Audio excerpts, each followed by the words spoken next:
Meantime, let's come to this. The ANC in the Northern Cape has endorsed Cyril Ramaphosa ahead of the December elective conference. Now, the party's also back in the driving seat in the City of Gold this after the DA's Mpho Phalatse was voted out. But rolling blackouts continue to be a thorn in the side of the governing party. So to discuss this and what we can look forward to in this week, of course, on the political front, we're joined by political analyst and, of course, our esteemed colleague, Lukhona Mnguni. Lukhona, always a pleasure, talking to you and seeing you here.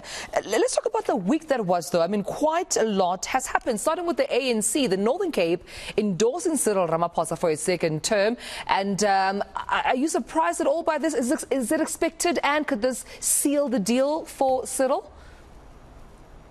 Well, a very good morning and a morning to our eNCA viewers. You know, it's almost inevitable that many of those who supported President Ramaphosa in the lead up to Nasrec in 2017 will most likely continue to support him, because in that ecosystem of people who are seen to be the better lot of leaders in the ANC, there doesn't seem to be a candidate who is raising their hand and offers better sentiment and has a better, political appeal than President Ramaphosa, even though President Ramaphosa's own political appeal, at least with the broader populace, has in actual fact declined over time as people are exceedingly despondent with the type of leadership he has provided since he became country president. But for the ANC, he is probably still the only candidate available on those who want to stand for president who is credible. Listen, I think that coming to the next, elections 2024, he might just get votes from the elderly. I don't know if you saw this. I saw him dishing out kisses, with the elderly. I was like, this is cute. So a lot of campaigning we're seeing here from Cyril Ramaphosa and the ANC. No, of course. I mean, those kisses he was dishing out to the elderly. And, but it's typical political behavior that, in actual fact, when you do research, people don't like it. The fact that politicians go around kissing babies and kissing elderly people just to endear themselves. The sentiment that is prevailing in society is that leaders must show that, they can get things done, they must fulfill their promises, and they must do more than they speak. And I think that's where President Ramaphosa is still ailing. He is unable to convince people that he's actually able to get things done. And of course, then he's marred in his own, scandals about the matter that refuses to go away, the Phala saga. So while in the ANC, that might not be an important part of the equation in terms of them considering him for a second term, in society, it actually is an important issue. And that is why we are beginning to see the ANC polling, even with this current president at the helm, below 50%.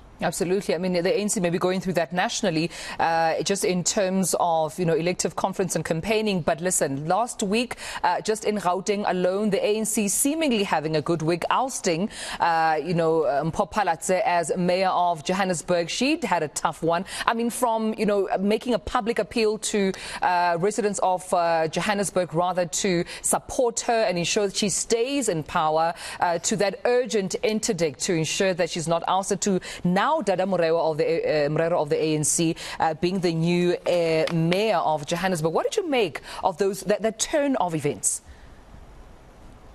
Well, this is the continued instability of the city of Johannesburg. Dada is effectively the fourth ANC mayor in the city of Johannesburg since 2019.